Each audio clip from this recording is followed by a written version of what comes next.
আমরা প্রিস্টেস কনক্রিটের ক্ষেত্রে আমরা টপ এবং বটম ফাইবারের স্ট্রেস বার করা দেখছিলাম।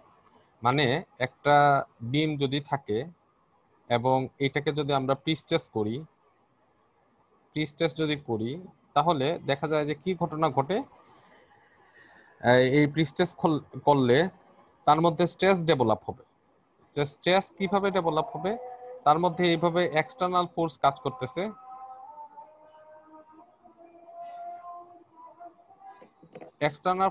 ফোর্স কাজ করতেছে।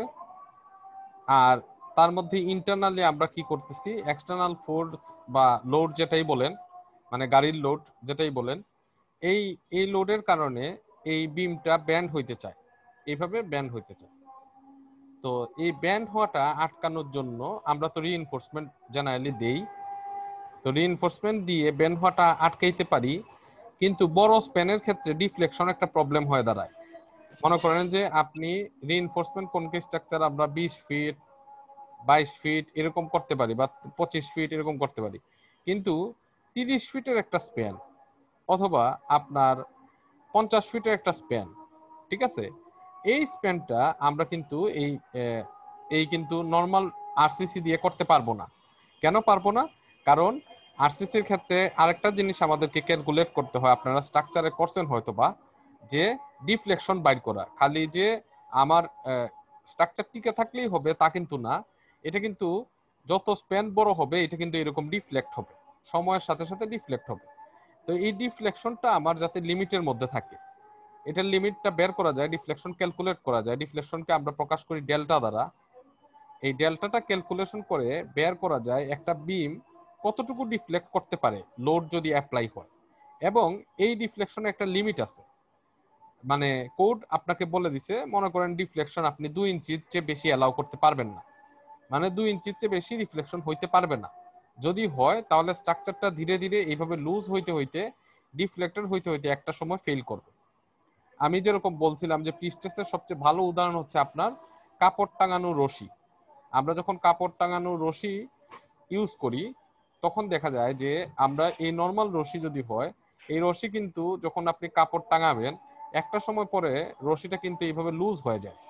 লোড কাপড়ের ভার যত বেশি চাপাবো তত দেখা যাবে যে রশিটা লুজ হয়ে যাবে।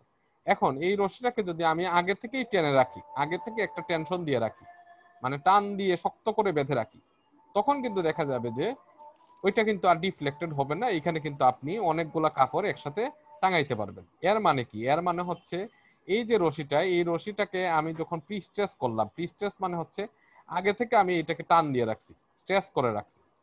হ্যাঁ, আরসিসি স্ট্রাকচারে কিন্তু এই ধরনের ঘটনা ঘটে না, আগে থেকে আপনার স্ট্রেস দেওয়ার কোনো ঘটনা ঘটে না। কিন্তু আমরা প্রিস্ট্রেস কনক্রিট আমরা দেখতে পাচ্ছি যে আগে থেকে আমরা কিন্তু এরকম একটা টান দিয়ে যদি রাখতে পারি, তখন দেখা যাবে যে এটার ক্যাপাসিটি বেড়ে যায়, এখানে কিন্তু আমি সহজে কাপড়গুলা নাড়তে পারি, এটা কিন্তু ডিফ্লেক্টেডও হবে না।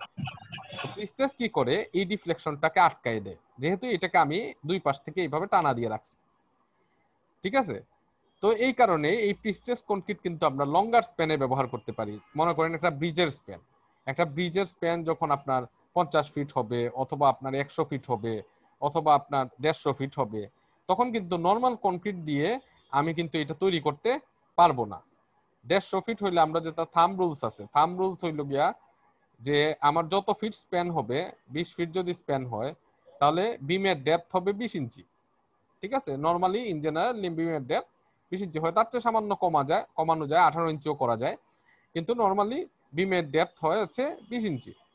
আচ্ছা, এখন কথা হইল গিয়া, যদি 150 ফিটের একটা স্প্যান হয়, তাহলে কিন্তু বিমের ডেপথ হয়ে যাবে 150 ইঞ্চি, যেটা পসিবলই না। 150 ইঞ্চি ডেপথের একটা বিম বানানো, 150 ইঞ্চি অলমোস্ট 12 দিয়ে যদি আমরা ভাগ করি, অলমোস্ট 10 ফিটের বেশি ডেপথের একটা বিম, এটা বানানো তো পসিবল না।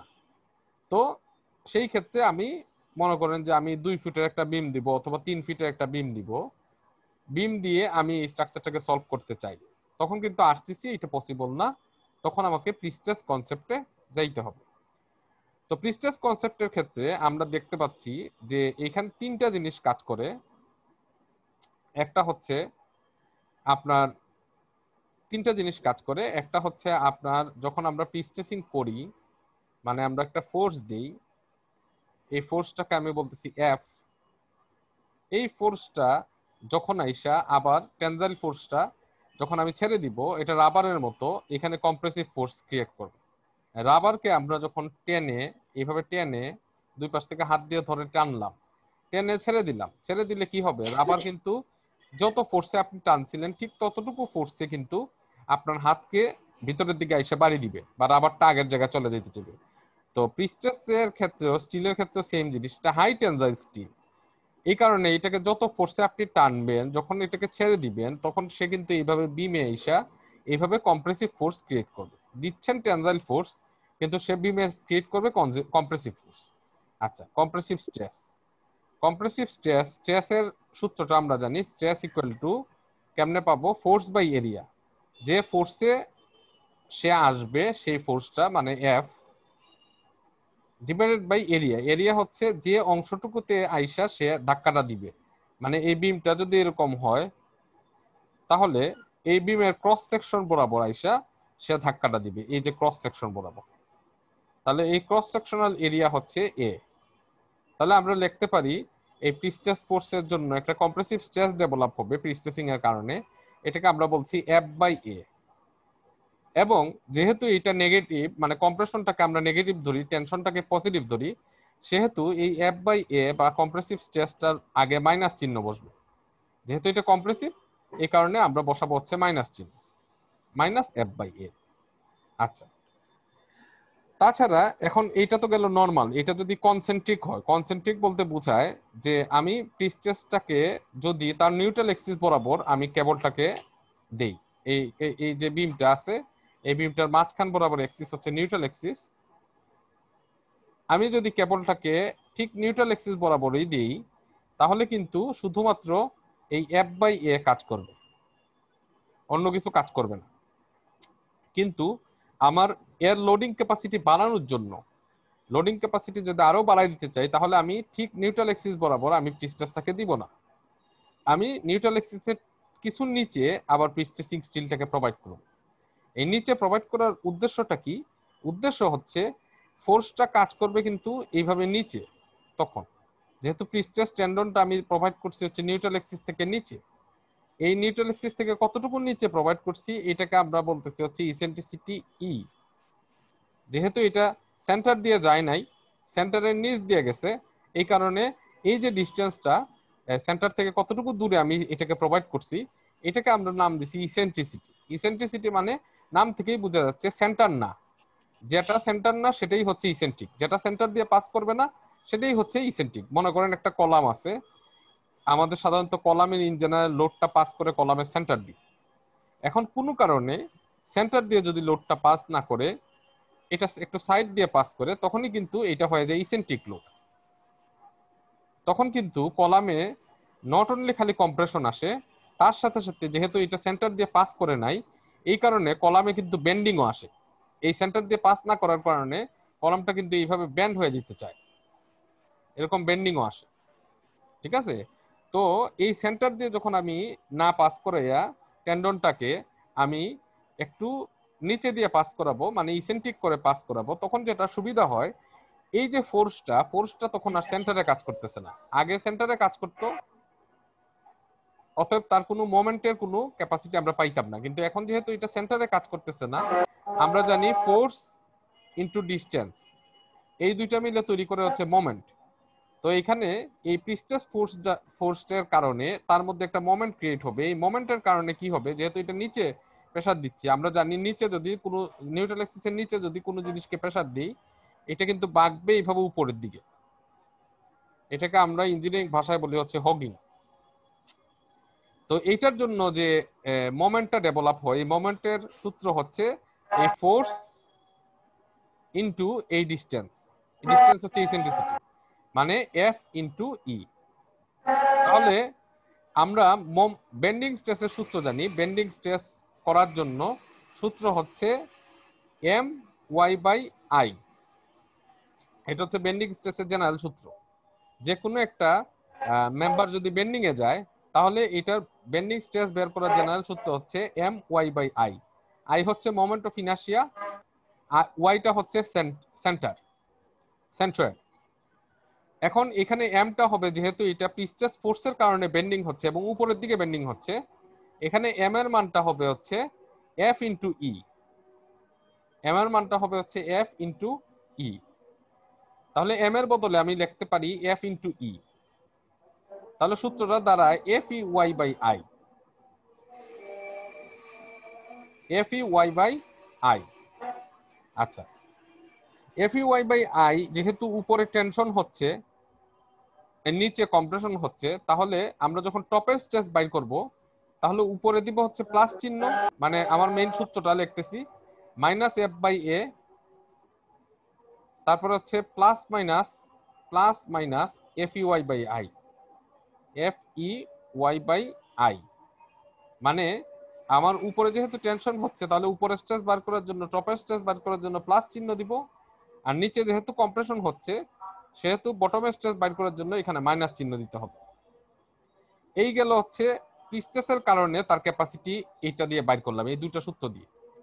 এখন লোড আসবে, যখন আমার প্রিস্টেস করা শেষ, তখন কিন্তু গাড়ি ঘোড়া চলা শুরু করবে, লোড আসবে।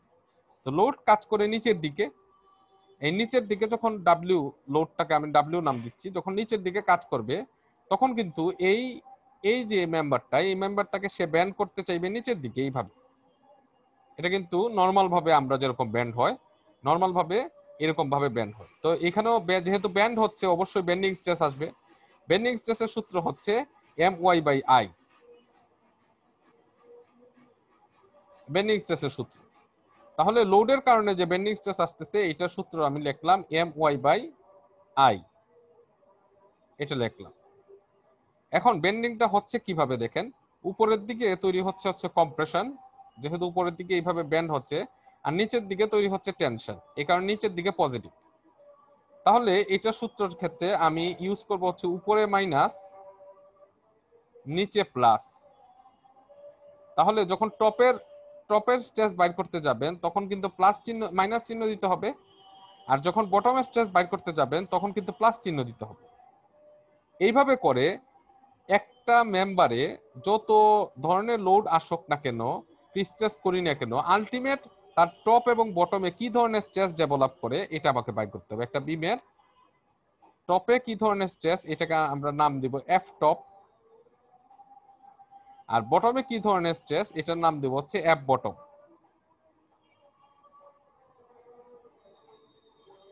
ঠিক আছে, এটার নাম দিলাম এফ বটম।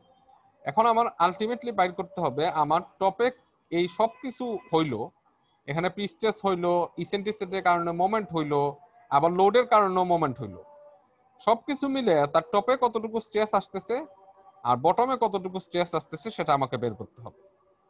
তো স্ট্রেস বের করা ইন জেনারেল সূত্রটা আমি ওই যে বললাম যে প্রিস্টেসিং এর মাধ্যমে আমরা পাবো F equal to F by A plus minus F E Y by I minus plus, এখানে প্লাস মাইনাস দিছে কিন্তু এটা কিন্তু ভুল, এখানে কিন্তু মাইনাস প্লাস হবে, যদিও এখানে দিছে আর কি। টপের ক্ষেত্রে দেখেন মাইনাস দিছে, আর বটমের ক্ষেত্রে দেখেন প্লাস দিছে।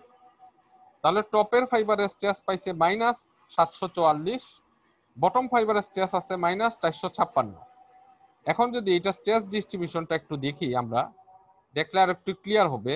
এই যে দেখেন স্ট্রেস ডিস্ট্রিবিউশনটা,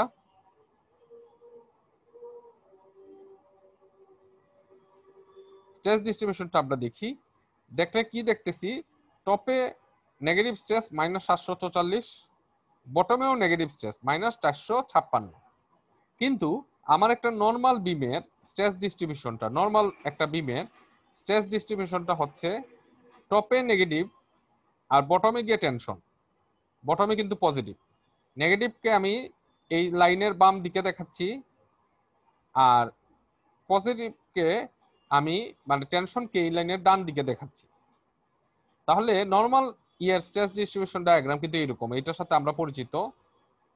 নর্মাল একটা বিমের ক্ষেত্রে স্ট্রেস ডিস্ট্রিবিউশন ডায়াগ্রামটা এরকম, মানে টপে নেগেটিভ স্ট্রেস আসে, বটমে পজিটিভ স্ট্রেস আসে। মানে কি, বটমে টেনশন আসে, এই টেনশন বটমে যেহেতু আসে এই কারণে রড আমরা বটমে দিই। রিইনফোর্সমেন্ট বা রডটা আমরা বটমে দিই আর টপে আসলে কনক্রিট থাকে, ওইভাবে করে আমরা ডিজাইন করি। কিন্তু প্রিস্ট্রেসের ক্ষেত্রে আমরা চিন্তা করতেছি যে বটমেও কোনো ধরনের টেনশন আসবে না। এই যে দেখেন, আলটিমেট যখন স্ট্রেসটা আমরা বাইর করছি তখন টপেও মাইনাস পাইছি, বটমে আমরা পাইছি মাইনাস, যার কারণে যে ঘটনাটা ঘটতেছে কোনো ধরনের টেনশন আসতেছে না মেম্বারে। মেম্বারে যদি টেনশন না আসে, মেম্বার তো ফেল করে টেনশনে। আমরা জানি যে কোনো একটা আরসিসি মেম্বার, এটা যদি আপনি কনক্রিট দিয়ে বানাই ফেলেন, শুধু কোনো ধরনের স্টিল না দেন, তাহলে সে ফেল করবে। কেন ফেল করবে?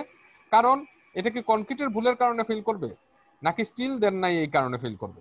কথা হচ্ছে যে এইখানে যখন স্টিল লোড, দেই না এই কারণে। হ্যাঁ, লোডটা যখন অ্যাপ্লাই হবে, লোডটা যখন অ্যাপ্লাই হবে তখন এই মেম্বারটা এইভাবে ব্যান্ড হইতে চাইবে।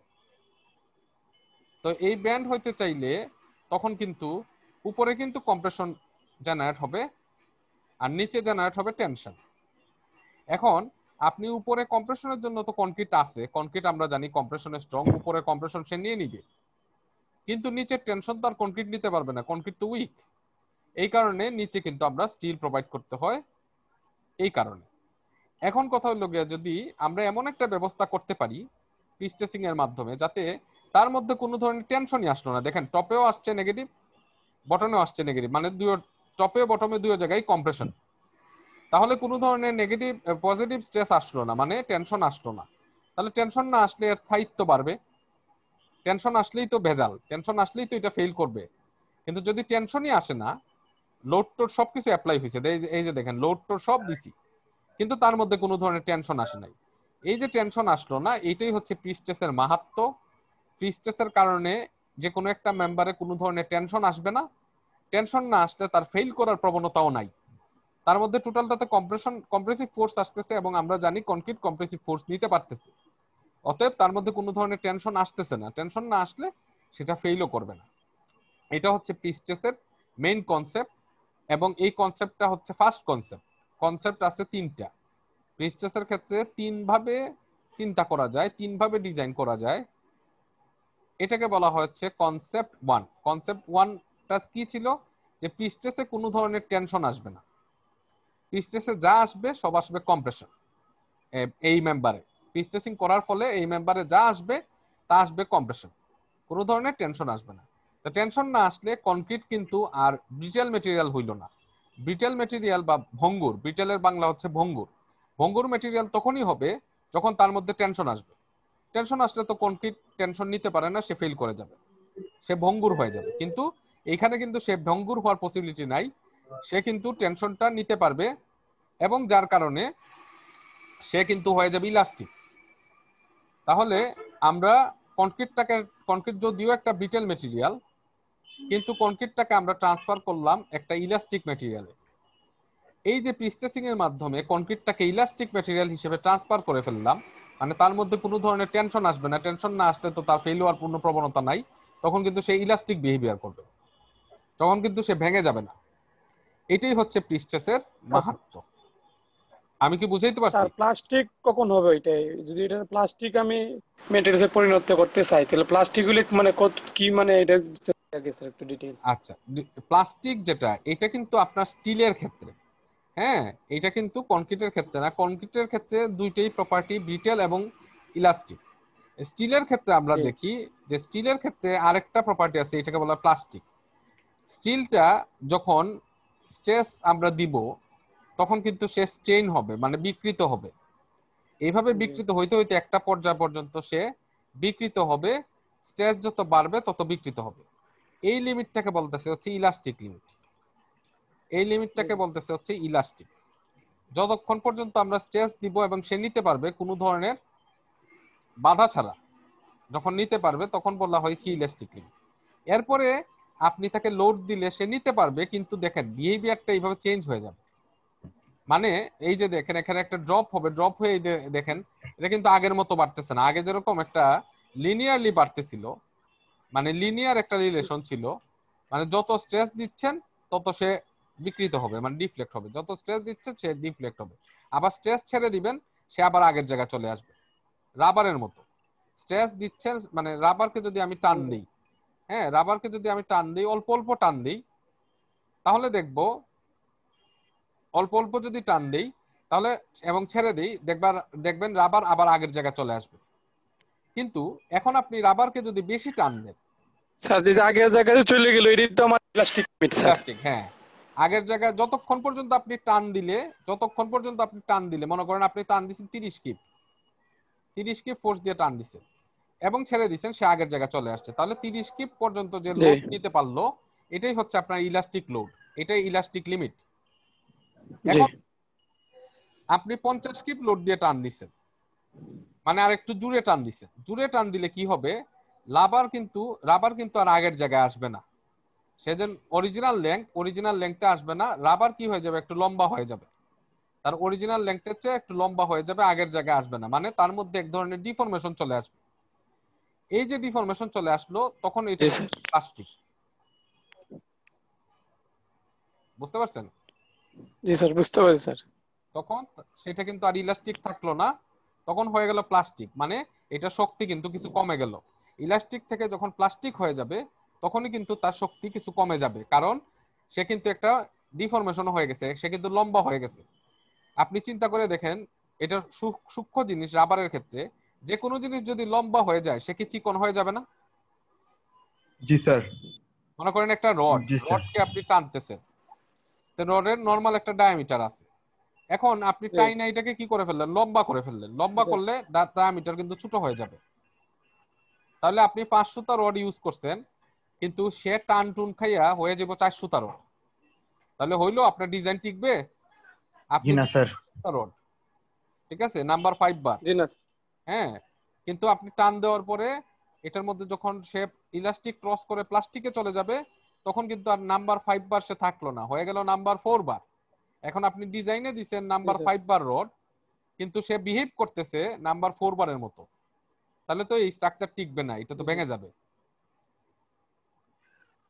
বুঝতে পারছেন? তো এইটা হচ্ছে ইলাস্টিক, ইলাস্টিক পর্যন্ত সে দেখেন জি স্যার। লিনিয়ার থাকবে, এই যে টেনে ছেড়ে দিলে আবার আগের জায়গায় চলে আসবে, এই কারণে এই বিহেভিয়ারটাকে বলা হয় লিনিয়ার। এইভাবে লিনিয়ার মানে হচ্ছে সোজা, এইভাবে সোজা উঠবে। এরপরে দেখবেন যে এটা আর কোনো প্যাটার্ন ফলো করবে না, এটা ইচ্ছা মতো উঠবে কমবে, তখন কিন্তু সে কিন্তু আর ইলাস্টিকে রয়ে গেল না, সে কিন্তু চলে গেল প্লাস্টিকে। একটা সময় এইভাবে যাইতে যাইতে সে গিয়ে ফেল করবে, এই ফেলটাকে বলা হয় আলটিমেট। লাস্ট হলো যে মানে যেটা হ্যাঁ ব্রেকিং লাস্টে, পয়েন্ট যেটা আমরা হ্যাঁ বলি। লাস্টে মনে করেন রাবার, ওই যে বললাম রাবারকে 50 কিপে টানতেছেন, 50 কিপে টানলে কি হবে, সে একটু লম্বা হবে নাকি, সে পার্মানেন্টলি একটু জি লম্বা স্যার। হয়ে যাবে। এখন রাবারকে আপনি জি স্যার। টানতেছেন 100 কিপে, 100 কিপে টানতেছেন, মানে 50 কিপের চেয়ে বেশি, প্লাস্টিকের চেয়ে আরো বেশি। 100 কিপে একটা সময় রাবার কি ছিঁড়ে যাবে না মাঝখানে, চিকন হইতে হইতে, জি স্যার ছিঁড়ে যাবে। মাঝখানটা চিকন হইতে হইতে রাবার কি হয়ে যাবে, ছিঁড়ে যাবে। এই যে রাবারের জি স্যার। কনসেপ্টটা বললাম, এইটাই তো স্টিলের কনসেপ্ট। একটা সময় দেখা যাবে প্লাস্টিকের পরেও আপনি আরো লোড দিচ্ছেন, প্লাস্টিকে গেলে কিন্তু সে মুমূর্ষ অবস্থায় চলে গেল। সে অরিজিনালি নিতে পারে 30 কিপ, আপনি দিচ্ছেন 50 কিপ, 50 কিপ দিলে সে টিকলো, কিন্তু তার কিন্তু স্থায়িত্ব কমে গেল। এখন আপনার 50 কিপের জায়গায় আপনি লোড দিচ্ছেন 100 কিপ, তাহলে তো সে আর টিকবে না, সে আলটিমেটলি এক জায়গায় গিয়ে ব্রেক করে যাবে বা ভেঙে যাবে, এটাকে বলা হচ্ছে আলটিমেট। তাহলে এইভাবে স্টিলের 3টা স্টেজ থাকে, ইলাস্টিক, প্লাস্টিক আর আলটিমেট। এখন এই 3টা স্টেজ শুধুমাত্র স্টিলের থাকে কেন?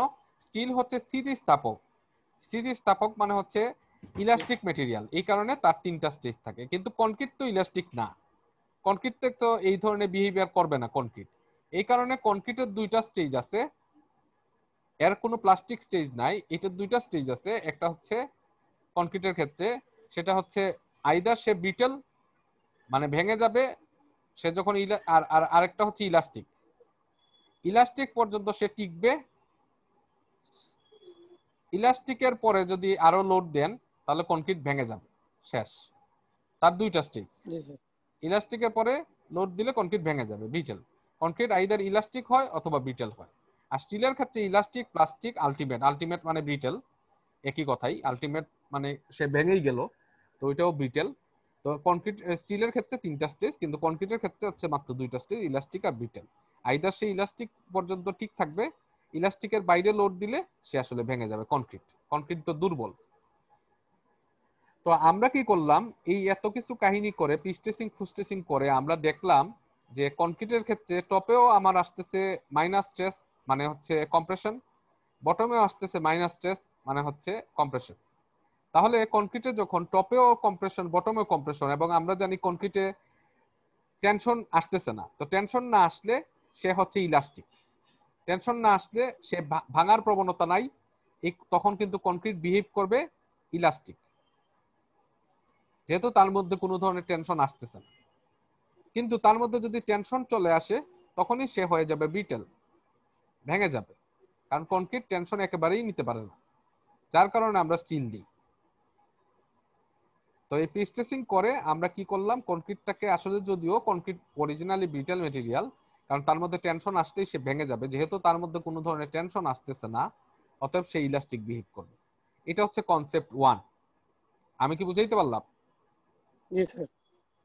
আচ্ছা, তো এটা সহজ।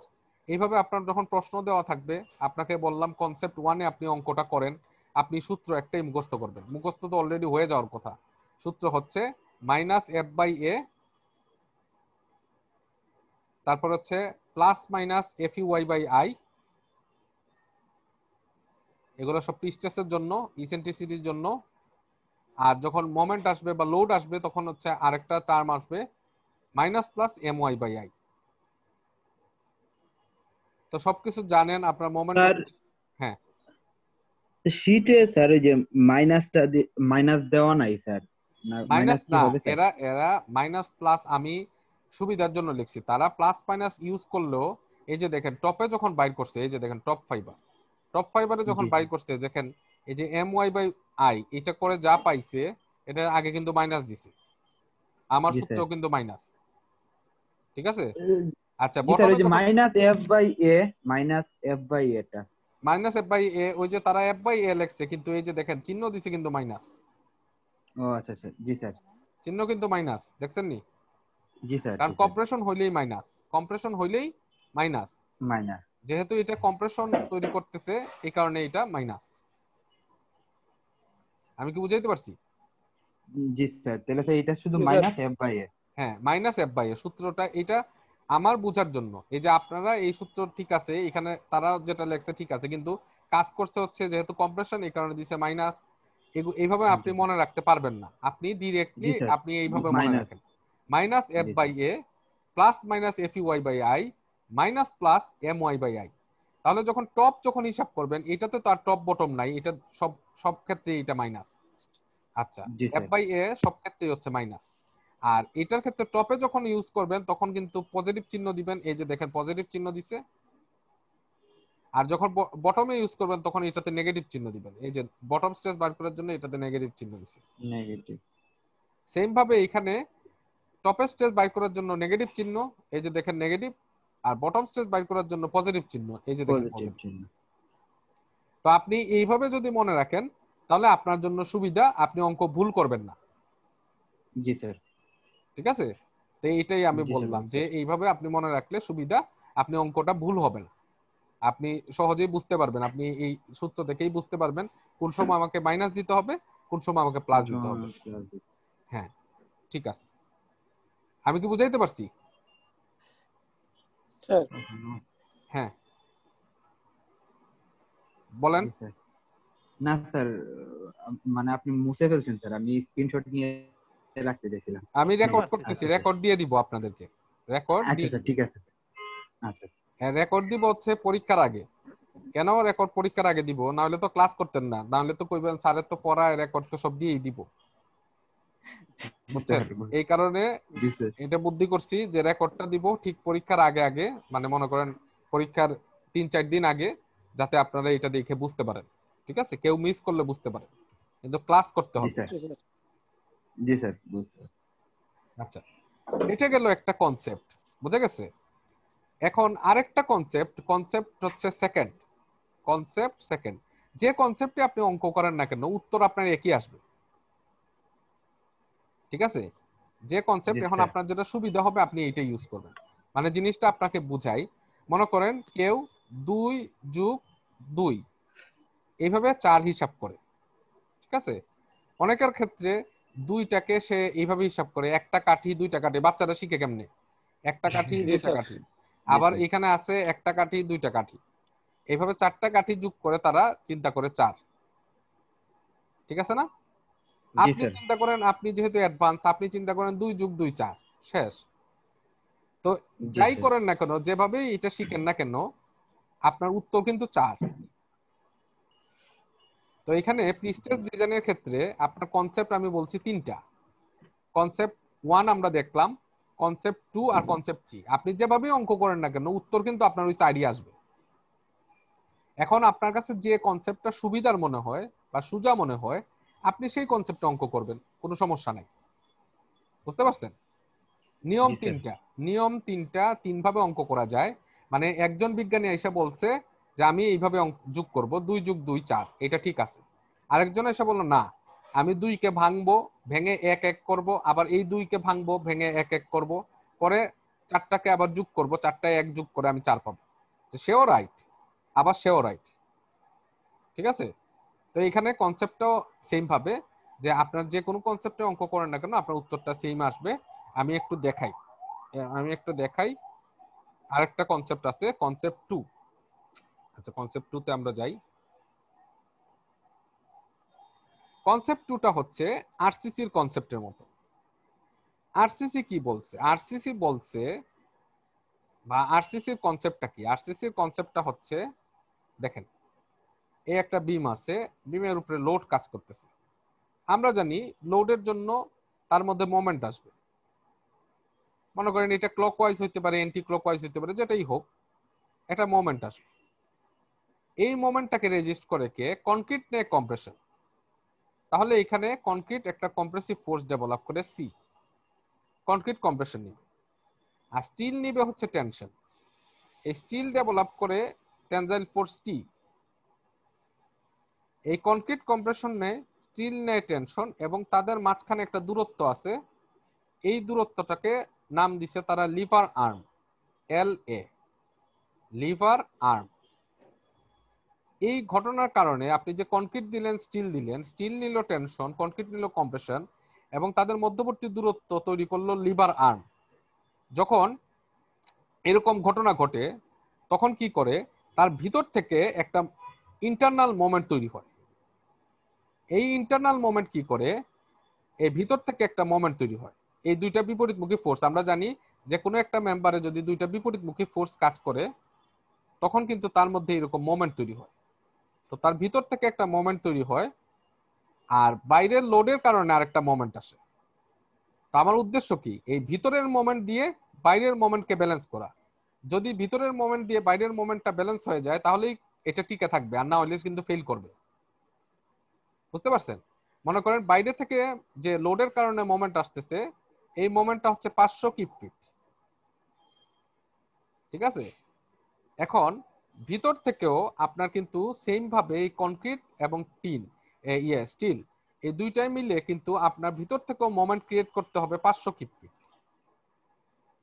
অথবা তার চেয়ে বেশি, 500 করতে পারে অথবা 600 করতে পারে, এটা তার ক্যাপাসিটি। হ্যাঁ। তো কি হবে, যখন সে ভিতর থেকে 500 কিপ ফিট মোমেন্ট প্রডিউস করবে এবং বাইরে থেকে লোডের কারণে আসতেছে 500 কিপ ফিট, তখন ভিতরের মোমেন্ট এবং বাইরের মোমেন্ট ব্যালেন্স হয়ে যাবে, এবং এই বিমের মধ্যে কোনো ধরনের আসলে মোমেন্ট কাজ করবে না। বিমটা এরকম যেরকম আছে সেরকমই থাকবে। এই কনসেপ্টটা হচ্ছে আরসিসির কনসেপ্ট। আমি কি বুঝাইতে পারছি? জি স্যার। আচ্ছা, তো পিস্টেসের ক্ষেত্রেও কি বলছে, যে আপনার এইভাবে কনক্রিট এবং স্টিল, কনক্রিট নিবে কম্প্রেশন, স্টিল নিবে টেনশন, এখানে ইসেন্ট্রিসিটি ফিসেন্ট্রিসিটি কিছুই নাই। আর এদের মধ্যে থাকবে হচ্ছে এই লিভার আর্ম। এই লিভার আর্ম কি করবে? এক্সটার্নাল যে মোমেন্ট আছে, এই মোমেন্টটাকে কি করবে? ব্যালেন্স করবে।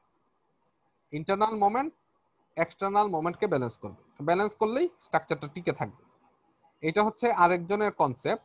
এবং এইখানে তারা একটা কথা ইউজ করছে, যেহেতু এটা প্রিস্ট্রেসিং করতেছি, প্রিস্ট্রেসিং হচ্ছে হাই স্ট্রেংথ স্টিল দিয়ে করি, তাহলে এটা বলছে প্রিস্ট্রেসিং, এই যে কনসেপ্ট, সেকেন্ড কনসেপ্ট দেখেন, prestressing for combination of high strength steel with concrete. মানে high strength concrete, actually concrete না, এটা হাই স্ট্রেংথ কনক্রিট হবে। তো এটা হলো গিয়া আমার মেইন কথা আর কি, যে হাই স্ট্রেংথ স্টিলের সাথে হাই স্ট্রেংথ কনক্রিটের এইভাবে কম্বিনেশনের মাধ্যমে একটা ইন্টারনাল মোমেন্ট প্রডিউস হবে। এই ইন্টারনাল মোমেন্ট কি করবে, এক্সটার্নাল মোমেন্টকে ব্যালেন্স করবে, তাহলেই আমার মেম্বার ফেল করবে না, মেম্বার টিকে থাকবে। আমি কি বুঝাইতে পারছি? কনসেপ্টটা কি ক্লিয়ার হয়েছে? জি স্যার। আচ্ছা, এখন আপনাদেরকে জি স্যার। আমি আরেকটা লিংক দিচ্ছি, ওই লিংকে ঢুকেন। হ্যাঁ, আমার টাইম আউট হয়ে যাচ্ছে, ওই লিংকে আপনারা নতুন করে ঢুকেন, আমরা পরবর্তীতে কন্টিনিউ করব। আচ্ছা স্যার।